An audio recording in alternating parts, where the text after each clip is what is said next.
Do you think flirting is cheating? My wife showed a clear interest in her colleague, and it started to bother me. I am not a tyrant. I have never offended my wife, but when she did not invite me to her company's party, it caused me a lot of questions, and I decided to follow her and witness the split of my marriage. As the youngest of 3 boys in my family, I grew up in the shadow of my older brothers, who took after my dad, while I inherited traits from my mom. Sadly, my father's abusive behavior towards my mother cast a dark cloud over our household. Although I have never witnessed a physical encounter, but the constant swearing and shouting stole the happiness from her face. My brothers, influenced by our father's behavior, made my life miserable. I can't comprehend why my mother chose to stay with my father despite his mistreatment. Since leaving for college, I've minimized contact with my father and brothers to only when absolutely necessary. I am determined to distance myself from those who derive pleasure from hurting others, whether emotionally or physically. While the other males in my family shun the idea of helping others, I actively volunteer wherever I can. It was through volunteering that I found the love of my life. This experience solidified my desire to build a loving family of my own and break the cycle of abuse. I am committed to ensuring that my children grow up in a nurturing environment. In a strange twist of fate, I find myself embodying the role of Santa Claus. However, I prefer to keep this part of my life private. I admit to feeling self-conscious about my appearance and the association with the jolly old fat man persona. Despite my outward reserve, I have a playful side that I rarely reveal. Portraying that enjoyable yet frightening character led me to cross paths with my future wife. During an event where I was merrily playing Santa, she was managing the children as one of Santa's helpers. All I knew was her first name, but her vibrant personality resonated with me. After the event, I endeavored to locate her. Without revealing my identity as Santa, we were formally introduced. Initially hesitant to go on a date, Cassie agreed when her friend suggested a double date, giving me an opportunity. Employing charm and portraying a slightly wealthier persona than reality, our romance began to blossom. Following another double date, we transitioned to single dating. Cassie wasn't in a rush to settle down, but I remained patient. After 6 months, we mutually decided to commit exclusively. A year later, we exchanged vows. Though we haven't started a family yet, as we approach the milestone age of 30, the topic has started to arise more frequently. Known for my serious demeanor and tendency to stick to the straight and narrow, I wasn't exactly a popular choice for party invitations. While Cassie enjoyed herself mingling, I often found solace in observing others from the sidelines. After 4 years of marriage, Cassie started hinting that I needn't accompany her to her work functions. I brushed off her suggestions and continued attending. It was then that I began paying closer attention to her interactions, both when we were together and when we were apart. Approaching the holiday season, I reached out to the Santa supplier, who listed several available gigs. One particularly appealing opportunity was at the Five Seasons Hotel on a Saturday. I have a fondness for upscale venues, as they tend to be generous with tips, so I eagerly accepted the assignment. My coordinator sent over the details and duties, which included mingling with guests, a task that rarely seems fruitful, but I was willing to give it a try. Additionally, there was another gig at a senior living center 3 hours prior to the hotel event, which I also agreed to take on. After locking in those arrangements, I realized that the company sponsoring Santa's appearance at the hotel was none other than Cassie's employer, Malden Enterprises. It struck me as odd that she hadn't mentioned anything about the upcoming party, especially since it was just 2 weeks away. Nonetheless, I had already committed to playing Santa, though I couldn't shake a sense of unease. Our typical Saturday night routine involves dining out, followed by a movie or play. I waited until the last possible moment to broach the subject. It was Thursday night, the week of her party. Cassie, how about dinner and a movie tomorrow night? I have a project to attend to on Saturday afternoon and evening. You'll be missing my company's holiday party. That's news to me. I'm certain I mentioned it to you, probably multiple times. I distinctly recall bringing it up last weekend. You never seemed to listen to me. But honestly, your absence from the party isn't much of a loss. Let's face it, you're not exactly the life of the party." Was Cassie's tone filled with disappointment, as you might expect? Not at all. It was more like she could barely contain her excitement. She made an attempt to appear saddened, but I made a mental note to keep a close eye on her. They typically don't go around introducing Santa to the attendees, and this event was no exception. I had already met nearly all of the management team at previous events.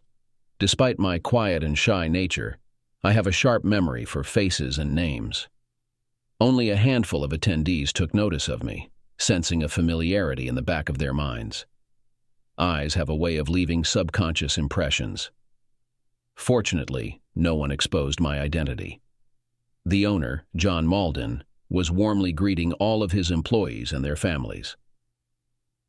Amidst children bouncing on laps, some frightened, some in tears, and others excitedly opening gifts they were anticipating, I spotted John with Cassie. Though I couldn't hear their conversation, Cassie's body language suggested she had made every effort to persuade me to attend. John must have been accustomed to such requests, as his demeanor appeared far from welcoming. When John looked away from Cassie, I noticed her exchanging flirtatious glances with one of the salesmen. Pat Stillman, who must have been around 10 years older than us and had a wife and a few children, was the one she seemed interested in. That's what I recall from seeing him at the summer BBQ, at least. Maybe Mrs. Stillman was busy elsewhere tonight? I couldn't help but speculate whether Pat was divorced or had found a way to be away from his wife for the evening. Cassie's gestures, raising her eyebrows and smiling at him, unsettled me. Every 40 minutes of work earned me a 10-minute break. After using the restroom, I retreated into the shadows. The hotel had set up a dark mesh screen for Santa to conceal himself behind. It was semi-transparent, allowing some visibility through it. On the dance floor, Cassie and Pat were swaying together to a slow song. Her head gently rested on his shoulder. My stomach churned as I witnessed Cassie guide Pat's hand to her side, a move I recognized from past experiences. Swiftly grabbing my phone, I discreetly snapped several photos. I sent the most incriminating photo to Cassie, testing her loyalty. "Take a look at this photo someone sent me. The next one better show you putting this guy in his place. Isn't that Pat Stillman?" Cassie must have missed my message, or her phone was elsewhere. On a whim, I dialed the hotel and requested to speak to Cassie Foster. There was no guest by that name. "How about Pat Stillman?" I was transferred, but nobody answered. However, Pat had a room booked. So I decided to forward the photo to John Malden. "Do you condone infidelity among your married staff at these events?" An event I wasn't even invited to, mind you. "It's quite peculiar that Pat has a room reserved here, isn't it, Jeff Foster?" Returning to the esteemed table, I observed John sneak a glance at his phone before turning his attention to the same couple I had been observing. He then gestured towards the official photographer, initiating a brief exchange. After a nod of acknowledgement from the photographer, he resumed his duties, capturing moments of Cassie and Pat alongside others. As the second slow dance concluded, Cassie and Pat exchanged a swift kiss before parting ways. It wasn't surprising when they eventually found themselves seated next to each other, given the assigned seating indicated by the name cards on each table. How convenient, I thought. It was my cue to take my place on the Santa throne. I've always found it curious how some mothers flirt with Santa. What's the reasoning behind it? Do they believe I have a direct line to the big guy? Not that I mind when a woman makes an effort to capture my attention, especially with a revealing neckline. I simply reciprocate with a smile and a wink. As the worried children spilled their secrets, I noticed Cassie glancing at her phone. Her reaction was amusing. She pushed Pat away and scanned the room, trying to identify who might have taken that photo. Pat attempted to comfort her, but she rebuffed him, speaking sternly. He mimicked Cassie's room scan. Amidst the chaos, I quickly snapped a photo of them, one looking left, the other right. During my next break, I planned to send it to Cassie. Thankfully, my phone was on silent. Cassie hurried to the hallway, alone, phone in hand. As my phone vibrated, I observed Cassie pacing, occasionally holding her phone away from her ear, as if hoping I would answer her call. I chose to let it go to voicemail. When the food lines opened, my 30-minute dinner break began. I took the chance to send Cassie the incriminating photo. That looks more like a "we've been caught" picture. Don't bother coming home. A few moments later, Cassie glanced at her phone, appearing distressed. With rapid typing, she sent her response. "It's not what you think. This is a complete misunderstanding." At the very least, I've interrupted her anticipated evening of happiness. However, I'm skeptical that I've managed to uncover her affair before it even began. If Pat is separated or divorced, I can't help but wonder if Cassie is the cause. It was time to socialize with the guests. I felt more akin to a clown than Santa. As it turned out, people aren't adept at engaging in mature conversations with Santa. Pat nervously scanned the crowd, searching for the informant. Meanwhile, Cassie kept her distance from everyone and then made her way towards the restrooms. Like a cornered squirrel, Pat found himself unsure of which direction to take when Malden approached him. Following a brief exchange, Pat's spirits visibly drooped, and he made his way towards the exit. Coincidentally, it was at this moment that Cassie returned to the party area, wearing a wide smile until Malden captured her attention. Witnessing that smile swiftly vanish was a sight to behold. The sheer expression of terror and panic on Cassie's face warmed my heart. With a tear wiped away, Cassie gathered her belongings and departed from the gathering. This peculiar cycle had come full circle. While assuming the role of Santa, I had developed feelings for Cassie, but now I found myself repulsed by her actions. After spending time with the children after dinner, I took a break and found several voice and text messages from Cassie. I replied, "I heard from someone that you and Pat were sent home. Did you stop by his hotel room again? Maybe you had some fun before and after the party." "Jeff, it's not what you think. I didn't do any of that. I wasn't feeling well, so I left. I went straight home, and that's where I am now. Alone. When will you be home?" "I told you not to come home. Looks like I'll be getting a room for the night. You disgust me." "Jeff, please don't say that. Come home. Let me explain so you understand." "There's nothing to understand. You were wearing an outfit I'd never seen before, and you let him touch you. I bet you two had plans. No wonder you didn't want me there. Where were his wife and children?" "They're getting a divorce." "So you're helping to destroy their house too? What a vile person you are." Cassie phoned, but I couldn't pick up. Santa's break had ended. After one final session, I pack it up. Typically, I use my tips to buy nice gifts for Cassie. If she receives anything from me this year, it won't even be as good as a lump of coal. Now, in my regular attire, I located John Malden. "Hi, John. I'm Jeff Foster," I said as I shook his hand. "Jeff, I sent Cassie home." "No, we don't condone that behavior. She and Pat have HR meetings first thing on Monday." "Not that it matters, but how did you obtain that photo?" "You're correct. It doesn't matter. I'm glad you're addressing the issue. If we never cross paths again, just know that I appreciate you taking a stand. Wishing you a pleasant holiday season." John gave me a hearty pat on the back as I headed out. It must be draining to serve as a father figure to a group of troublemakers. Switching off my phone, I located a budget motel by the highway. I felt drained, more emotionally than physically. After a lengthy, steamy shower, the weight of my circumstances sank in.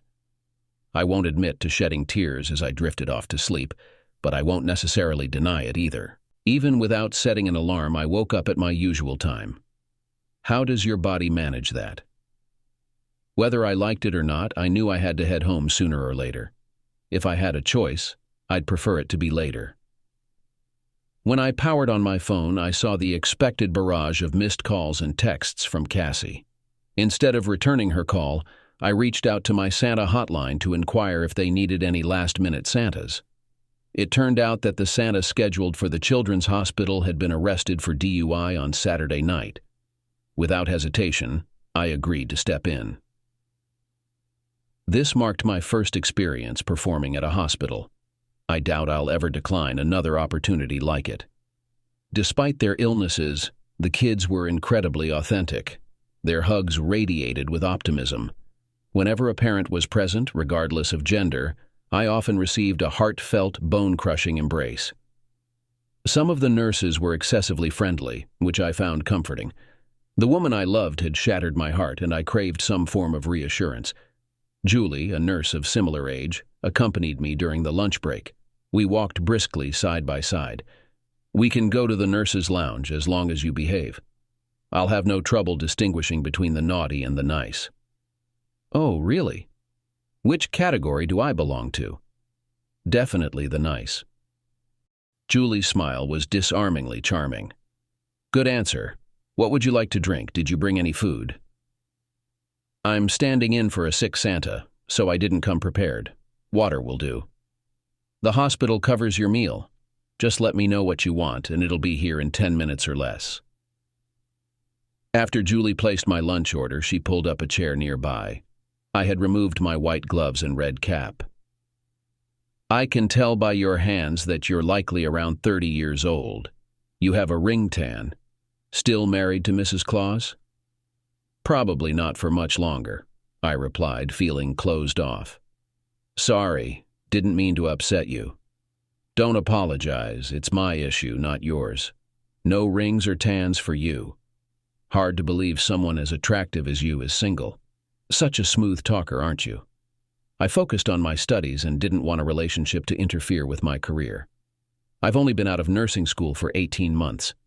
Things are settling down now, so I might start looking for dates more actively. "With your smile, you won't stay single for long," I said, prompting another of her lovely smiles. My food arrived, accompanied by an apple for Julie. We continued chatting until my break ended. Julie stayed close, guiding me from room to room. When it was time to leave, Julie waited for me to change and then accompanied me to my car. "I hope we meet again, Santa, unless you want to share your real name." Jeff Foster. "I truly enjoyed spending time with you today, Julie. Your smile is exactly what I needed. You were amazing today, Jeff. Children and animals have a knack for sensing goodness, and these kids really warmed up to you. Take care, sweetheart," she said as she turned and headed back to the hospital. As I settled into the driver's seat, I lingered there for a while. Starting my car, I felt certain about my future. Being with those kids reaffirmed the path I wanted my life to take. When I arrived home, I noticed 2 additional cars parked in front of my house. It dawned on me that I hadn't switched on my phone since heading to the hospital. While waiting for the garage door to open, I caught sight of Cassie pulling back the curtain in the front room. She was accompanied by her mother, and they both shot me a disapproving look. Their welcome was less than warm. "Well, look who's decided to show up," remarked my mother-in-law, her tone tinged with hostility. I chose to ignore her. "I was really worried about you," Cassie said, her concern evident. "Little boy had to go and hide," quipped my brother-in-law. Only my father-in-law approached the situation with some semblance of civility. "Would you care to explain why you disappeared, Jeff?" Looking directly at Cassie, I addressed her. "I assume Cassie gave you the sanitized version. Did you forget to mention to your family that you've started seeing someone new? I didn't get an invitation to her holiday party, but there's a picture everywhere of Cassie smiling broadly and having fun with some guy who's also married." My mother-in-law exclaimed, "Nonsense! I refuse to believe it.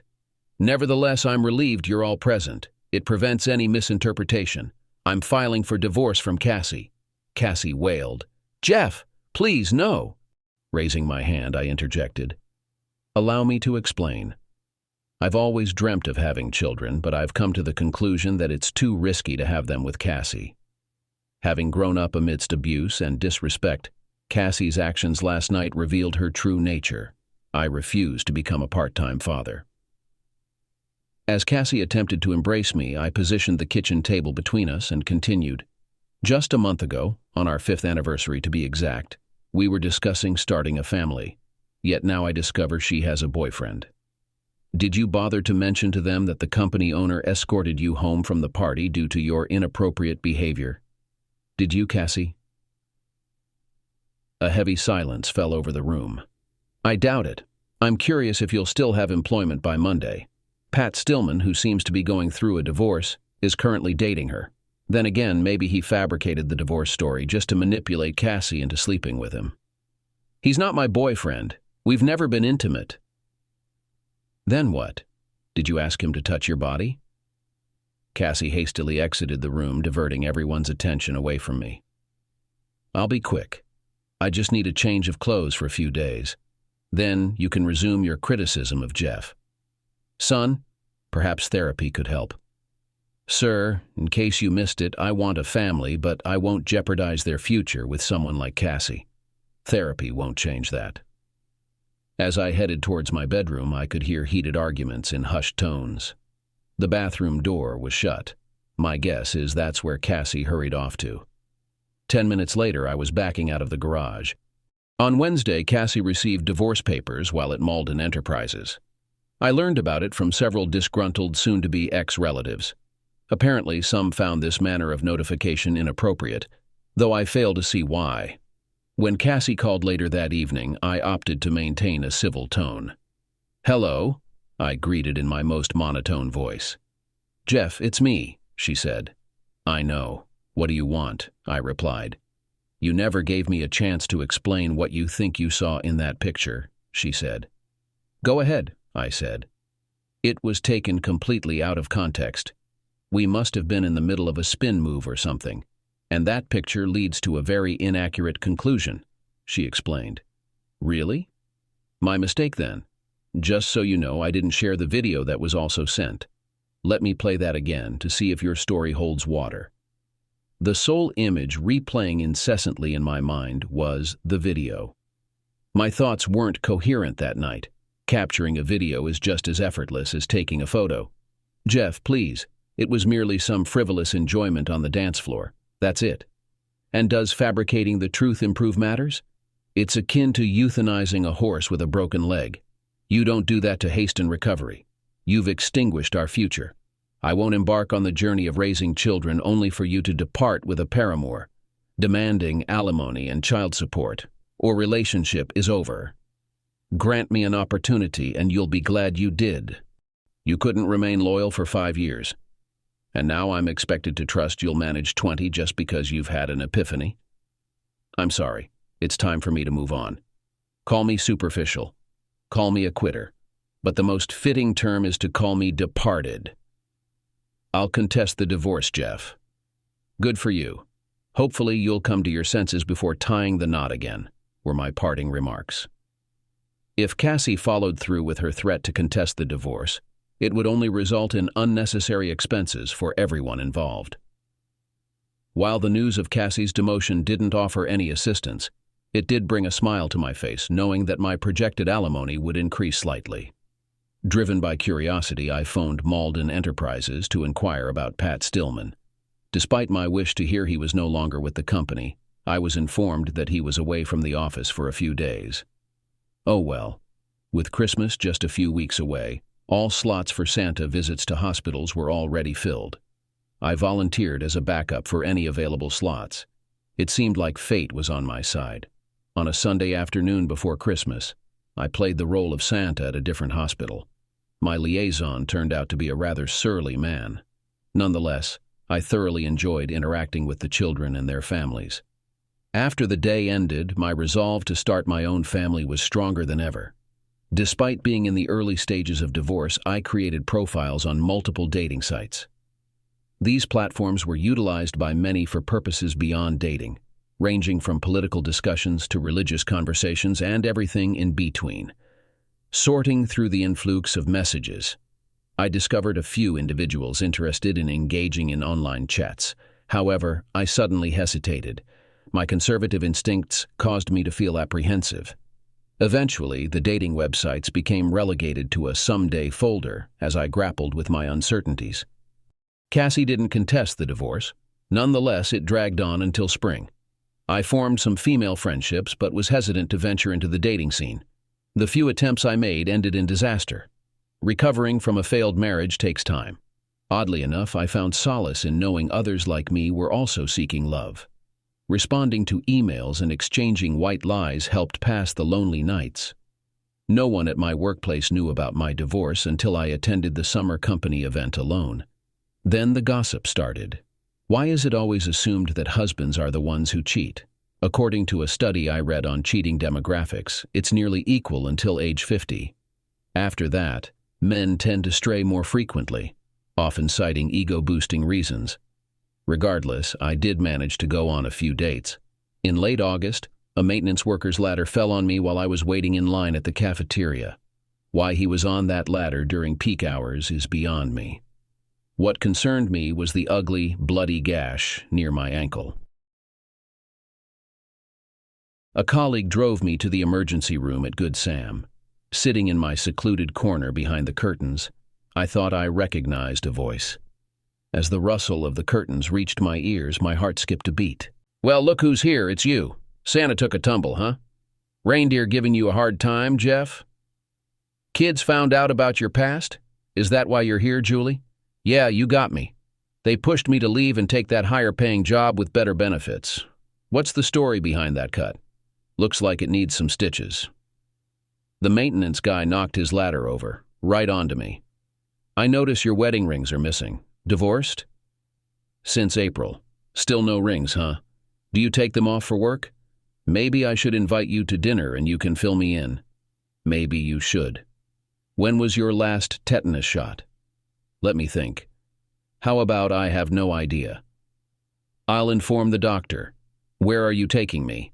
"To infinity and beyond." Around that moment, a physician entered my vicinity.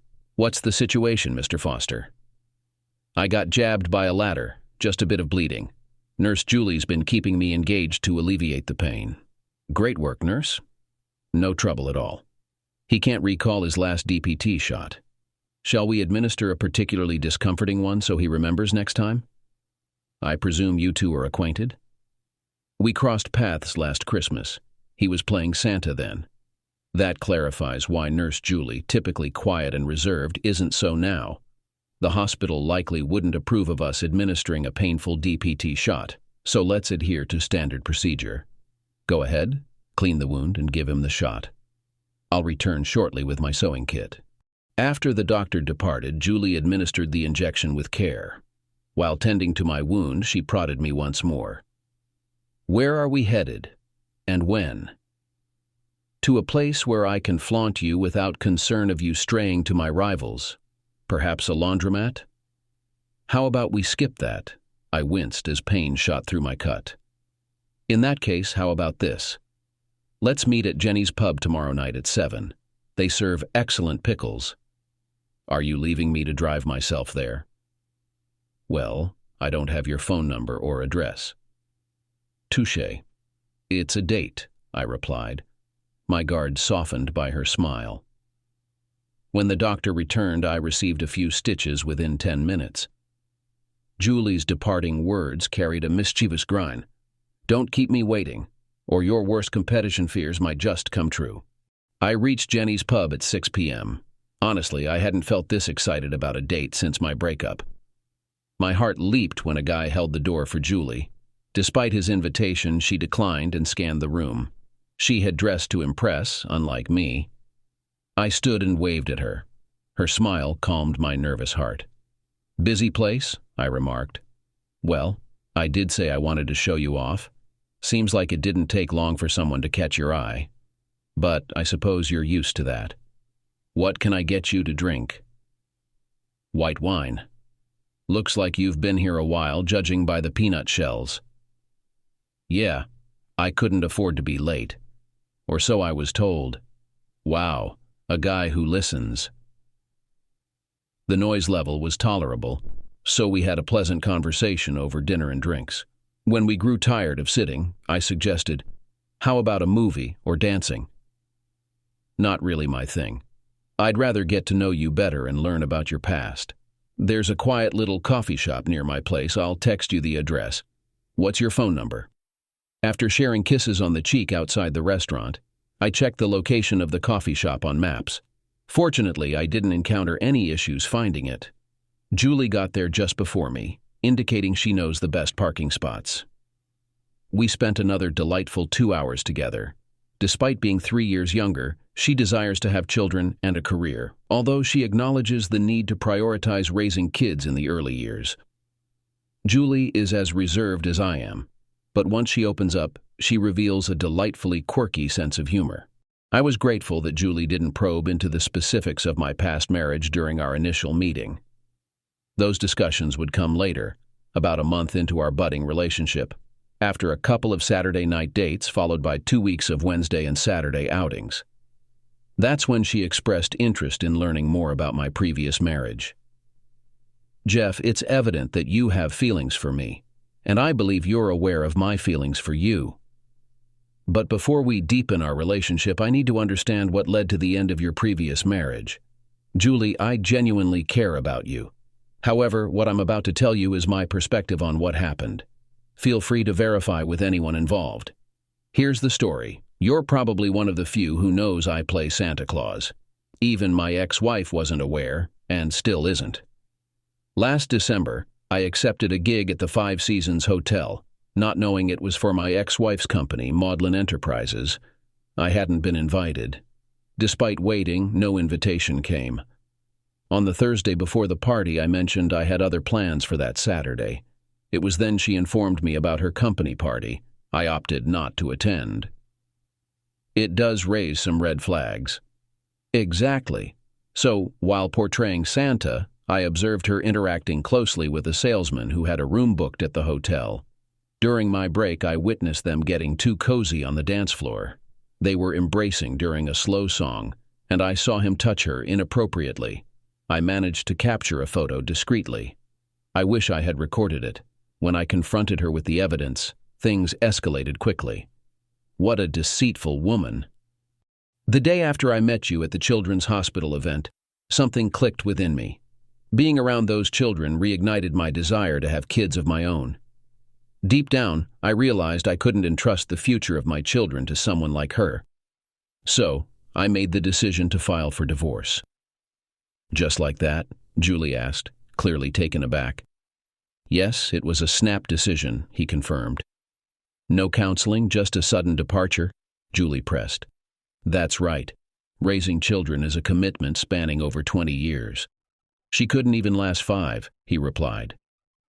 But you didn't have any evidence of infidelity, Julie pointed out. I may not have had concrete proof of physical cheating, but I witnessed her betrayal. Several times she initiated physical contact while dancing, which clearly excited her. And the intimacy that followed was always intense. I gleaned all I needed to know. She forfeited the chance to be a parent to my children. Sometimes convictions are deeply ingrained beliefs that we must stand up for. I took what I deemed to be the appropriate action.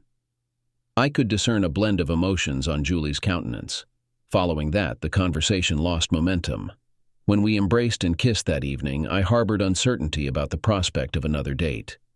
Nevertheless, a few days later, I decided not to abandon hope, and when I reached out, Julie's demeanor was entirely unaffected. It had been a considerable wait until we fulfilled our promise of exclusivity.